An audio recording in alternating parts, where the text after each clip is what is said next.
Hello students, HK Edu Hub চ্যানেলে তোমাদের সবাইকে ওয়েলকাম জানাই। আজকে ক্লাসে আমরা তোমাদের ক্লাস 8-এর পরিবেশ বিজ্ঞান থেকে তাপ চ্যাপ্টার থেকে আমরা আরও বেশ কিছু পোর্শন রয়েছে সেটা আমরা আজকে ক্লাসে বুঝে নেব। এবং আজকে ক্লাস থেকে তোমাদের যে প্রশ্নগুলো সেকেন্ড সামেটিভ পরীক্ষার জন্য ভীষণ ইম্পর্টেন্ট, সেগুলো ক্লাস চলাকালীন আমরা আজকের ক্লাসে ডিসকাস করে নেব। আমরা আগের ক্লাসে লাস্ট যে বিষয়টা বুঝেছিলাম সেটা কিন্তু দারুণ ইম্পর্টেন্ট একটা বিষয় ছিল। বরফ যখন হয়, মানে জল জমে যখন বরফে পরিণত হয় তখন তার আয়তন বাড়ে, সেই ঘটনার কিছু সুবিধা এবং অসুবিধা উল্লেখ করো। এই জায়গাটা খুব সহজ করে আমরা বুঝে নিয়েছিলাম, তার কারণ এটা এমনিতেই দারুণ ইম্পর্টেন্ট কোশ্চেন।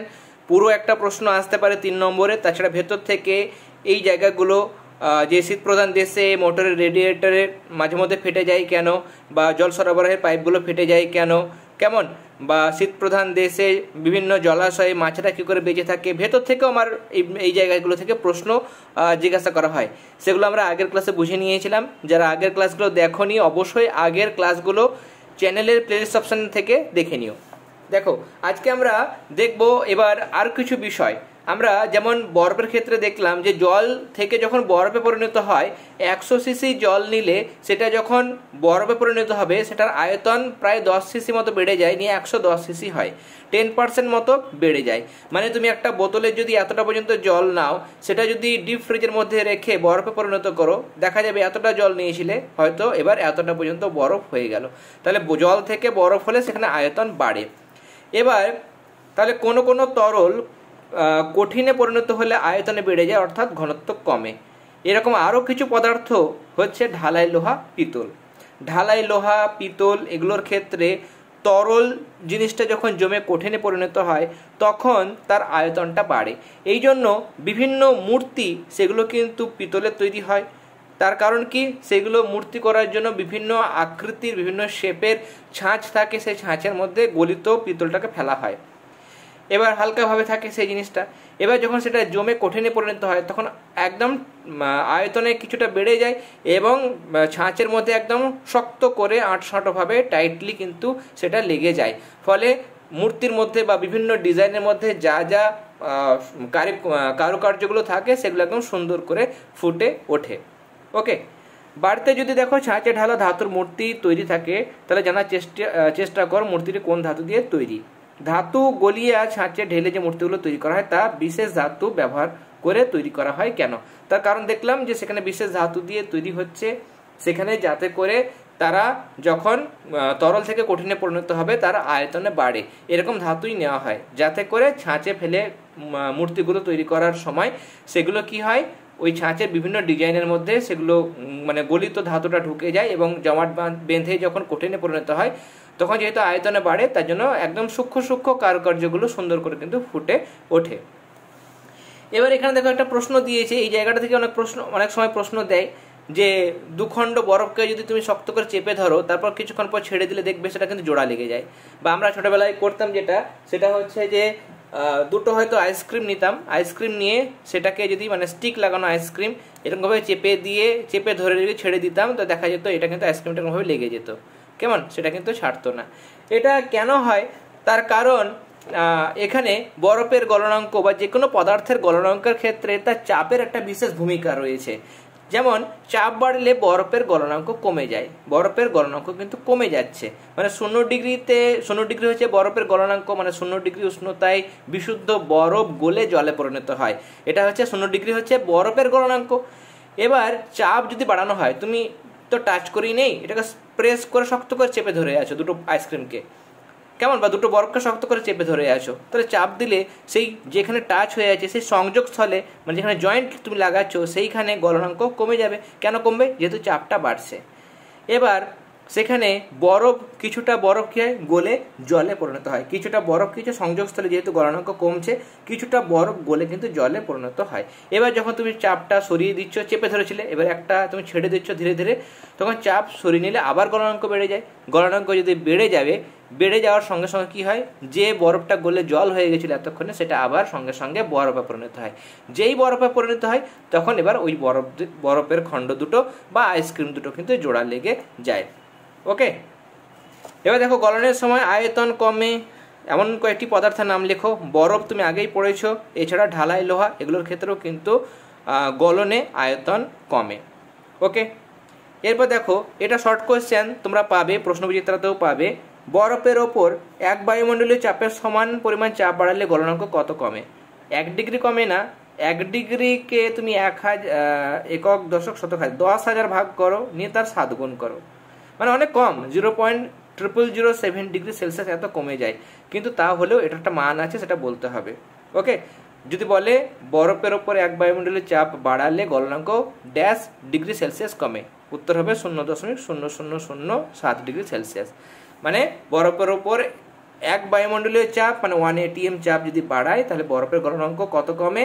0.0007 ডিগ্রি সেলসিয়াস এত কমে। এবার দেখো, গলনের ফলে আমরা দেখলাম যে জল জমে মানে জলটা জমে যখন বরফ হচ্ছিল তখন কি হচ্ছিল? জল জমে বরফ হলে 100 সিসি জল সেটা 110 সিসি বরফে পরিণত হচ্ছিল। কেমন? আবার 110 সিসি বরফ যখন গলে জল হবে, 110 সিসি বরফ গলে যখন জল হবে, তখন আবার 100 সিসি হয়ে যাবে, তাই না? তাহলে জল জমে বরফ হলে আয়তনে বাড়ে, আর বরফ থেকে জল গললে সেখানে কি হবে? আয়তন কমে। এবার কিছু কিছু জিনিস আছে যেটা, যেমন বরফ গলে জল হচ্ছে আয়তন কমছে, কিন্তু কিছু পদার্থ যেমন সীসা, অ্যালুমিনিয়াম, এদের কিন্তু আয়তন বাড়ে, তাহলে গললে আয়তন বাড়ে। এবার এই জন্য যাদের দেখবে যে গললে তাদের আয়তন বেড়ে যাচ্ছে, তাদের চাপ বাড়ালে কিন্তু গলনাঙ্ক বেড়ে যায়। মানে আগে যে উষ্ণতায় তারা গলছিল, এবার আরো বেশি উষ্ণতায় কিন্তু তারা গলতে শুরু করে। তাহলে এখানে আমাদের দুটো বিষয় মাথায় রাখতে হবে। ফার্স্ট, আমাদের একটা জিনিস প্রথমে আমাদের মাথায় রাখতে হবে, সেটা হচ্ছে যে আমরা গলনাঙ্কর কথা ভাববো যখন, তখন কঠিন থেকে তরলে পরিণত হওয়ার ঘটনা ভাববো। গলনাঙ্ক মানে কি হবে? গলন হবে। গলনাঙ্কের ক্ষেত্রে কি হয়? গলন হয়, কঠিন পদার্থ তরলে পরিণত হয়। এবং স্থির চাপে যে নির্দিষ্ট উষ্ণতায় কোনো কঠিন পদার্থ তরলে পরিণত হয়, সেটাকেই বলা হয় গলনাঙ্ক, তাই না? এবার এখানে দুটো কেস হতে পারে। গলনের ফলে কিছু কিছু পদার্থের আয়তন কমবে, যেমন বরফের ক্ষেত্রে দেখলাম যখন গলে জল হচ্ছে, তার মানে কঠিন থেকে যখন তরল হচ্ছে তখন আয়তন কমছে। যাদের ক্ষেত্রে দেখা যাবে যে কঠিন থেকে তরলে পরিণত হলে, ভালো করে শোনো, যাদের ক্ষেত্রে কঠিন থেকে তরলে পরিণত হওয়ার সময় আয়তন কমে, তাদের ক্ষেত্রে চাপ বাড়ালে গলনাঙ্ক কমে। যেমন বরফের ক্ষেত্রে দেখা গেল, যেহেতু বরফের ক্ষেত্রে বরফ থেকে যখন জল হচ্ছে তখন আয়তন কমছে বলেই কিন্তু তার উপর চাপ বাড়ালে গলনাঙ্ক কমে যাচ্ছে। বরফের ক্ষেত্রে এক বায়ুমণ্ডলের চাপ বাড়ালে সেখানে 0.0007 ডিগ্রি সেলসিয়াস উষ্ণতা, এত গলনাঙ্ক কিন্তু কমছে।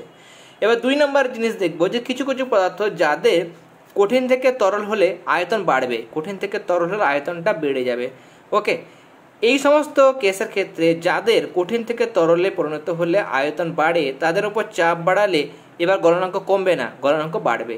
যেমন মোম গলে যখন তরল হবে তখন আয়তন বাড়ে, তার মানে কি হচ্ছে? আয়তনে প্রসারিত হচ্ছে, তার জন্য এদের উপর চাপ বাড়ালে গলনাঙ্ক বাড়বে। যেমন মোমের ক্ষেত্রে দেখো 1 বায়ুমণ্ডলের চাপ বাড়ালে গলনাঙ্ক 0.04 ডিগ্রি সেলসিয়াস বেড়ে যায়, এটাও কিন্তু মনে রাখবে। এরপরে নেক্সট আমাদের কোয়েশ্চেন হচ্ছে যে এখান থেকে জায়গাটা আসে যে ফিউজ তার কি দিয়ে তৈরি। ফিউজ তার দুটো জিনিস নিয়ে তৈরি, একটা হচ্ছে সীসা বা লেড, যার ল্যাটিন নাম পিবি প্লাম্বাম, এবং টিন, যার ল্যাটিন নাম হচ্ছে এসেন্স ট্যানাম। ওকে, এই দুটো উপাদান নিয়ে ফিউজ তার তৈরি। প্রশ্ন এই জায়গা থেকে, বৈদ্যুতিক লাইনে যে ফিউজ তার ব্যবহার করা হয় তার গলনাঙ্ক কম হওয়া দরকার কেন? যদি এই যে ফিউজের মধ্যে যে ফিউজ তারটা বাঁধা থাকে, সেই তারের যদি গলনাঙ্ক বেশি হতো তাহলে কি ঘটনা ঘটতো? বেশি হলে ধরো ফিউজ তারটা বাইরে থেকে কারেন্ট আসছে, এদিকে কারেন্ট এসে ফিউজ তারটা আছে বলে এদিক দিয়ে কারেন্টটা গিয়ে বাড়ির মধ্যে ভেতরে প্রবেশ করছে। হঠাৎ করে যদি বেশি কারেন্ট আসতো, বেশি কারেন্ট আসলে সেই তারের মধ্যে দিয়ে বেশি কারেন্ট যাবে, সেখানে বাধাও বেশি হবে, ফলে এখানে তাপটাও বেশি উৎপন্ন হবে। এবার ধরো যদি হঠাৎ বেশি কারেন্ট এসে যায়, যদি এখানে ফিউজ তারের গলনাঙ্ক বেশি হতো, তাহলে বেশি কারেন্ট আসলে বেশি তাপ উৎপন্ন হতো, অথচ ফিউজ তারটা গলতো না, ফলে কারেন্টটা বাড়িতে পৌঁছাতো। হঠাৎ বেশি কারেন্ট আসার ফলে বাড়িতে যে বৈদ্যুতিক যন্ত্র রয়েছে, সেটা কম্পিউটার হতে পারে, টিভি হতে পারে, ফ্রিজ হতে পারে, এসি হতে পারে, যে কোনো যন্ত্র যেগুলো চলছে সেগুলোতে হঠাৎ বেশি কারেন্ট আসার ফলে বৈদ্যুতিক যন্ত্রগুলো নষ্ট হয়ে যেতে পারত। বা বৈদ্যুতিক যে সার্কিট রয়েছে, বর্তনী রয়েছে, ওয়ারিংগুলো আছে, সেগুলো কিন্তু নষ্ট হয়ে যেতে পারতো। এটা যাতে না হয় তার জন্য ফিউজ তার যেটা থাকে সেই ফিউজ তারটার গলনাঙ্ক কম করা হয়। এই যে সীসা এবং টিন এই দুটো সংকর ধাতু দিয়ে তৈরি এই ফিউজ তারের গলনাঙ্ক কিন্তু এমনিতেই কম হয়। কম হওয়ার ফলে কি সুবিধা, হঠাৎ যদি বেশি কারেন্ট চলে আসে তাহলে ফিউজ তারটা উত্তপ্ত হয়ে গলে যাবে। গলে যাওয়ার ফলে ফিউজ তারটা কেটে যাবে। যেই কেটে গেল তখন এপাশ থেকে এপাশে কারেন্ট যেতে পারবে না, ফলে বাড়িতে কিন্তু কাট আউট হয়ে যাবে, মানে কারেন্ট যাবে না, ফলে যন্ত্রপাতিগুলো কিন্তু নষ্ট হওয়ার হাত থেকে বাঁচলো। এরপর তুমি আবার অন্য ফিউজ তার লাগালে, নিয়ে বাড়িতে আবার কারেন্ট কিন্তু যথারীতি চালু হয়ে যাবে। তাতে কি হলো, ফিউজ তারটাই নষ্ট হলো, বাড়ির যন্ত্রপাতিগুলো কিন্তু ঠিকঠাক থাকলো, বাড়ির যন্ত্রপাতির বা বর্তনীর কোনো ক্ষতি হলো না। এই জন্যই ফিউজ তারের গলনাঙ্ক কম করা হয়, যাতে করে অল্প তাপে সেটা গলে যায়, তড়িৎ প্রবাহ বন্ধ হয়ে যায়, বাড়ির বর্তনীগুলো ঠিকঠাক থাকে, বাড়ির বৈদ্যুতিক যন্ত্রপাতিগুলো যেন ঠিকঠাক থাকে। সেই জন্যই কিন্তু এখানে ফিউজ তারের গলনাঙ্কটা কম রাখা হয়, বা কম করার জন্য এই সীসা এবং টিন এই দুটো সংকর ধাতু দিয়ে ফিউজ তারটা তৈরি করা হয়। এবার আমাদের আরও একটা ইম্পর্টেন্ট কোশ্চেন, ফিউজ তারে যেমন জায়গাটা পড়লাম, বরফের ক্ষেত্রে দেখলাম 1 বায়ুমণ্ডলের চাপ বাড়লে কত গলনাঙ্ক কমে, মোমের ক্ষেত্রে 1 বায়ুমণ্ডলের চাপ বাড়লে কত গলনাঙ্ক বাড়ে, এগুলো কিন্তু দারুণ ইম্পর্টেন্ট জায়গা। ওকে, হিমমিশ্র এটাও আরেকটা দারুণ ইম্পর্টেন্ট পোর্শন, এখান থেকেও কিন্তু প্রশ্ন আসে। হিমমিশ্র কি, দেখো কখনো কখনো দেখা যায় যদি আমরা একাধিক পদার্থ, একের বেশি পদার্থ যদি মিশাই, মিশ্রণ তৈরি করি, নিয়ে মিশ্রণ তৈরি করলে কি হয়, ধরো এটার উষ্ণতা আছে 20, এটার উষ্ণতা 25, দুটোকে মিক্স করছি, নিয়ে হয়তো উষ্ণতা কমে গিয়ে আমার হয়তো 18 ডিগ্রি সেলসিয়াস হয়ে গেল। কেমন, তাহলে দুটোর যা উষ্ণতা তার থেকে কম উষ্ণতা হয়ে গেল। তাহলে হিমমিশ্র মানে হচ্ছে যে কখনো কখনো একাধিক পদার্থের মিশ্রণ দিয়ে খুব কম উষ্ণতা সৃষ্টি করা যায়, সেই ধরনের মিশ্রণকে আমরা বলবো হিমমিশ্রণ। হিম মানে হচ্ছে বরফ, মিশ্রণ মানে মিক্সচার। জেনারেলি হিমমিশ্র তৈরির ক্ষেত্রে কি করা হয়, আমাদের দেখো 100 গ্রাম লবণের মধ্যে 27 গ্রাম নুন মেশানো হয়। ওকে, বা 3 ভাগ হিসাব মতো বলতে গেলে 3 ভাগ, প্রায় রাফলি 3 ভাগ বরফের সঙ্গে 1 ভাগ মানে 1 ভাগ ওজনের সাধারণ লবণ মেশানো হয়। 3 ভাগ বরফের সাথে 1 ভাগ কি নুন মেশানো হয়। ওকে, 3:1, 3 ভাগ বরফ 1 ভাগ নুন মেশালে যে মিশ্রণটা তৈরি হয়, সেই হিমমিশ্রের ক্ষেত্রে উষ্ণতা কিন্তু মাইনাসে চলে যায়, -23 ডিগ্রি সেলসিয়াস হয়ে যায়। কেমন, এমনিতে বরফের উষ্ণতা 0 বা তার থেকে কম। এবার যখন 3 ভাগ বরফের সাথে 1 ভাগ নুন মেশানো হয়, তখন যে মিশ্রণটা তৈরি হয় তার উষ্ণতা হচ্ছে -23 ডিগ্রি সেলসিয়াস। এটা হচ্ছে হিমমিশ্র। এটা কি কাজে ব্যবহার করা হয়, হিমমিশ্র নানা ব্যবহার রয়েছে। হিমমিশ্র দেখো মাছ মাংস সংরক্ষণ করার জন্য ব্যবহার করা হয়। এক জায়গা থেকে বাইরে থেকে যে মাছগুলো আসছে আমাদের স্টেটে আসছে, সেই সমস্ত মাছগুলো যেন ফ্রেশ থাকে, যাতে পচে না যায়, তার জন্য সেই হিমমিশ্রের মধ্যে মাছগুলো রাখা হয়। আইসক্রিম, কুলফি এগুলো তৈরি করতে হিমমিশ্র লাগে। ওষুধ এক জায়গা থেকে অন্য জায়গায় যেগুলোকে ফ্রিজের মধ্যে রাখার ব্যবস্থা মানে করতে হয়, সব মেডিসিন নয়, কিছু কিছু মেডিসিন যেগুলোকে ঠান্ডা জায়গাতে রাখতে হয়, সেই মেডিসিনগুলোকে এক জায়গা থেকে অন্য জায়গায় নিয়ে যাওয়ার জন্যও কিন্তু হিমমিশ্র ব্যবহার করা হয়। এগুলো কিন্তু মনে রাখতে হবে। নেক্সট কোশ্চেন আমাদের এখান থেকে কি আসতে পারে, দেখো এই পরের যে জায়গাটা, পদার্থের গলনাঙ্ক কি কি বিষয়ের উপর নির্ভর করে, 3টি বিষয়ের উপর নির্ভর করে। কি কি, এক হচ্ছে কঠিনের প্রকৃতি, কঠিনটা কেমন তার উপর নির্ভর করে। 2 নাম্বার, কঠিনে অন্য কোনো পদার্থ, কোনো অশুদ্ধি কোনো মিশে আছে কিনা তার উপর নির্ভর করে। 3 নাম্বার হচ্ছে চাপ। দেখলাম কিছু কিছু ক্ষেত্রে চাপ বাড়ালে, যেমন বরফের ক্ষেত্রে চাপ বাড়ালে গলনাঙ্ক কমে, কিছু কিছু আছে যারা তরলে পরিণত হওয়ার সময় আয়তনে বাড়ে বলে তাদের উপর চাপ বাড়ালে গলনাঙ্ক বাড়ে। তাহলে 3টে বিষয়ের উপর নির্ভর করে। এবার লিনতাপটা আমরা দেখব। লিনতাপ আমরা ক্লাস 7-এও পড়ে এসেছি, যে উষ্ণতা পরিবর্তন না করে যখন কোনো এক পদার্থ এক অবস্থা থেকে অন্য অবস্থায় রূপান্তরিত হয়, ধরো কঠিন থেকে তরল হচ্ছে বা তরল থেকে গ্যাস হচ্ছে, বা গ্যাস থেকে তরল হচ্ছে বা তরল থেকে কঠিন হচ্ছে, সোজা কথা অবস্থার পরিবর্তন হচ্ছে, তাই না? এবার উষ্ণতার পরিবর্তন না ঘটিয়ে শুধুমাত্র অবস্থার যখন পরিবর্তন হয়, তখন ওই পদার্থ কিছুটা পরিমাণ তাপ নেয় বা কিছুটা পরিমাণ তাপ ছেড়ে দেয়। তুমি যদি কঠিন থেকে সলিড থেকে লিকুইডে যাও, তাপ প্রয়োগ করতে হবে। লিকুইড থেকে যদি গ্যাসে যাও, তাপ প্রয়োগ করতে হবে। কেমন, তাহলে সলিড থেকে লিকুইডে গেলে তাপ দিতে হয়, লিকুইড থেকে গ্যাসে গেলেও তাপ দিতে হয়। গ্যাস থেকে লিকুইডে করতে গেলে তাপ বর্জন করতে হয়, নিষ্কাশন করে নিতে হয়। লিকুইড থেকে সলিডে যেতে গেলে তাপ বের করে নিতে হয়, মানে এই দিক থেকে ডান দিকে গেলে তাপ দিতে হয়, বাঁ দিকে গেলে তাপ বের করে নিতে হয়। কেমন? তাহলে ডান দিকে তাপ দিতে হয়, তাপ নেয়, আর ডান দিক থেকে বাম দিকে এলে তাপ ছেড়ে দেয়। কেমন? তাহলে কোনো মানে প্রমাণ চাপে এবং স্থির উষ্ণতা একক ভরের কোনো পদার্থ তার সম্পূর্ণ অবস্থায় মানে অবস্থার পরিবর্তন ঘটানোর জন্য যে পরিমাণ তাপ গ্রহণ বা বর্জন করে সেটাই হচ্ছে তার ওই অবস্থা পরিবর্তনের লিন তাপ। এখান থেকে এই জায়গাটা তোমাদের ক্লাস 7-এও ছিল, তোমরা পড়ে এসছো। সেটা হচ্ছে বরফ গলনের লিন তাপ 80 ক্যালোরি পার গ্রাম বলতে কি বোঝো? সেটা হচ্ছে যে বরফ গলনের লিন তাপ 80 ক্যালোরি পার গ্রাম বলতে বোঝায় পার গ্রাম মানে প্রতি গ্রাম বরফ, এক গ্রাম বরফকে, বরফের উষ্ণতা 0 ডিগ্রি সেলসিয়াস, তাহলে 0 ডিগ্রি সেলসিয়াস উষ্ণতার 1 গ্রাম বরফকে 0 ডিগ্রি সেলসিয়াস উষ্ণতারই 1 গ্রাম জলে পরিণত করতে গেলে 80 ক্যালোরি তাপ দিতে হবে। এটাই কিন্তু বোঝায়। বাষ্পীভবনের ক্ষেত্রে, জলের বাষ্পীভবনের ক্ষেত্রে লিন তাপ হচ্ছে 537 ক্যালোরি পার গ্রাম। এর অর্থ হলো 100 ডিগ্রি সেলসিয়াস উষ্ণতার 1 গ্রাম জলকে 100 ডিগ্রি সেলসিয়াস উষ্ণতার 1 গ্রাম বাষ্পে পরিণত করতে গেলে 537 ক্যালোরি তাপ প্রয়োগ করতে হবে। এরকম প্রশ্ন ক্লাস 7-এ পড়ে এসছো, যদি ক্লাস 8-এ আসে তোমরা আশা করি করতে পারবে। এবার এখানে আমাদের এই জায়গাটা দেখবো, আমাদের আর এখানে কি রয়েছে এই জায়গাটা দেখবো।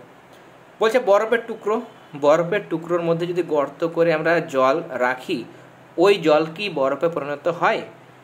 যদি পরিণত না হয় তাহলে সেটা কেন পরিণত হয় না সেটা তুমি ব্যাখ্যা করবে। আমরা যদি দেখি একটা বরফ নিয়ে, একটা কিউব নিয়েছি বরফের, তার মধ্যে গর্ত করে জল ভরে দিলাম, দেখা যায় সেই জলটা কিন্তু জলই থেকে যায়, সেটা কখনোই বরফে পরিণত হয় না। কেন হয় না? আমরা জানি 0 ডিগ্রি সেলসিয়াস উষ্ণতার 1 গ্রাম জল, সেটা 0 ডিগ্রি সেলসিয়াস উষ্ণতার 1 গ্রাম বরফে পরিণত করতে গেলে দুটোর উষ্ণতা সেম, কিন্তু অবস্থার পরিবর্তন জল থেকে বরফে করতে গেলে সেখানে 80 ক্যালোরি করে তাপ বের করে দিতে হয়, নিষ্কাশন করতে হয়। লিন তাপ বর্জন করেই কিন্তু 0 ডিগ্রি সেলসিয়াস উষ্ণতার জল সেটা 0 ডিগ্রি সেলসিয়াসে বরফে পরিণত হয়। এবার 0 ডিগ্রি সেলসিয়াস উষ্ণতার জল তাপ শোষণ করতে পারবে সেই বস্তু যার উষ্ণতা 0 ডিগ্রি সেলসিয়াসের কম। বরফের টুকরোর মধ্যে গর্ত করে যে জল রাখা হলো তার উষ্ণতা প্রথমে ঘর উষ্ণতায় ছিল, অর্থাৎ 0 ডিগ্রি সেলসিয়াস বেশি। ধরো এটা বরফটা 0 ডিগ্রি সেলসিয়াস উষ্ণতার বরফ, জলটা তুমি রেখেছো সাপোজ 25 ডিগ্রি সেলসিয়াস উষ্ণতার জল। এবার যে জলটা তুমি ভরেছো সেই জলটা কি করবে? এটা 25 ডিগ্রি, এটা 0 ডিগ্রি, তাহলে কি হবে? তোমরা উষ্ণতার সংজ্ঞায় পড়েছিলে, উষ্ণতা হলো এমন এক তাপীয় অবস্থা যা ঠিক করে দেয় কোন বস্তু অন্য বস্তু থেকে তাপ নেবে না, কোন বস্তুকে তাপ দেবে। যার বেশি উষ্ণতা সে সবসময় কম উষ্ণতার বস্তুতে তাপ দেবে।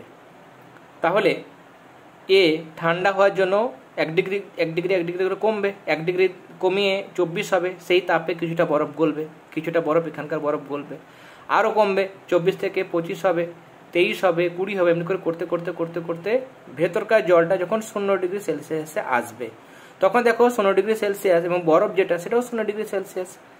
এই জলটা 25 থেকে 0 হওয়ার জন্য যে তাপটা ছাড়তে গেল, সেই ছাড়ার জন্য এই ভেতরকার কিছুটা বরফ গলে জল হয়েছে, কেমন? কিন্তু বাইরে বাকি বরফটা 0 ডিগ্রি সেলসিয়াসই রয়েছে। এবার ভেতরকার জলটা যখন 25 থেকে কমতে 0 ডিগ্রি সেলসিয়াস আসলো, তখন বরফ এবং জলের উষ্ণতা দুটোই কিন্তু 0 ডিগ্রি সেলসিয়াস হয়ে গেছে। তাহলে দুটোই যখন 0 ডিগ্রি সেলসিয়াস, দুটোরই উষ্ণতা সমান, তখন কিন্তু আর আদান প্রদান হবে না। তাপ সবসময় বেশি উষ্ণতার বস্তু থেকে কম উষ্ণতার বস্তুতে যায়, কিন্তু এখন দুটোরই উষ্ণতা সমান। এবার 0 ডিগ্রির জল কখন 0 ডিগ্রির বরফে পরিণত হবে? যখন 1 গ্রাম বরফ 80 ক্যালোরি করে তাপ ছেড়ে দেবে, মাইনাস করবে, কিন্তু এ আর তাপ ছাড়তে পারবে না। কেন? যেহেতু এর এবং এর উষ্ণতা সমান, তার জন্য এখান থেকে আর তাপ বরফ কিন্তু কখনো আর তাপ নেবে না, মানে এ কিন্তু আর জলটা তাপ ছাড়তে পারবে না। ফলে 0 ডিগ্রি সেলসিয়াসে পৌঁছালেও সেটা আর বরফে পরিণত হওয়ার জন্য 1 গ্রাম জলকে যে 80 ক্যালোরি থেকে তাপ বের করে দিতে হয় সেইটা কিন্তু বের করতে পারবে না, বলেই বরফের টুকরোর মাঝে যে জলটা রেখেছিলাম সেটা 0 ডিগ্রি সেলসিয়াস উষ্ণতার জলেই থেকে যাবে, সেটা কখনোই বরফে পরিণত হবে না। ওকে, আজকে আমরা দেখো এতটা পর্যন্ত আলোচনা করলাম, এই যে বাষ্পীভবনের আগে পর্যন্ত আলোচনা করলাম। এরপর আর একটা ক্লাস প্রোভাইড করব যেখানে বাষ্পীভবন, স্ফুটন এই জায়গাগুলো দেখব, কেমন? একটা বা দুটো ক্লাস, সেখানে 1 মার্কসের কোশ্চেন সহ আমরা পুরো এই চ্যাপ্টারটা কমপ্লিট করে দেবো। আজকের ক্লাসটি ভালো লেগে থাকলে অবশ্যই ক্লাসটিতে লাইক দেবে। যারা এখনো পর্যন্ত চ্যানেলটি সাবস্ক্রাইব করনি অবশ্যই সাবস্ক্রাইব করে নিও। তোমাদের সুবিধার্থে এই ভিডিও ডিসক্রিপশন বক্সে তোমাদের ক্লাস 8-এর সমস্ত বিষয়ের প্লেলিস্টের লিঙ্ক দিয়ে দিয়েছি, সেখান থেকে ক্লাস 8 সায়েন্স এই প্লেলিস্টের লিঙ্কে ক্লিক করে যে ক্লাসগুলো হয়ে গেছে অবশ্যই দেখে নিও। প্রশ্নবিচিত্রা প্লেলিস্টের লিঙ্কও পেয়ে যাবে। অন্যান্য বিষয়ের প্লেলিস্টের লিঙ্ক দেওয়া হয়েছে। ম্যাম যখন হিস্ট্রি জিওগ্রাফির ক্লাসগুলো প্রোভাইড করবেন তখন কিন্তু সেই প্লেলিস্টের মধ্যে তোমরা ক্লাসগুলো পাবে। আর পেড ক্লাসের ডিটেলস আমি স্ক্রিনে মেনশন করে দিলাম, ইন্টারেস্টেড থাকলে তোমরা পেড ক্লাসে যুক্ত হতে পারো। হোয়াটসঅ্যাপ নাম্বারে তোমরা কিন্তু তাহলে যোগাযোগ করবে। কেমন? তাহলে আজকে ক্লাস আমরা এখানেই শেষ করলাম। তোমরা সবাই খুব ভালো থেকো। All the very best.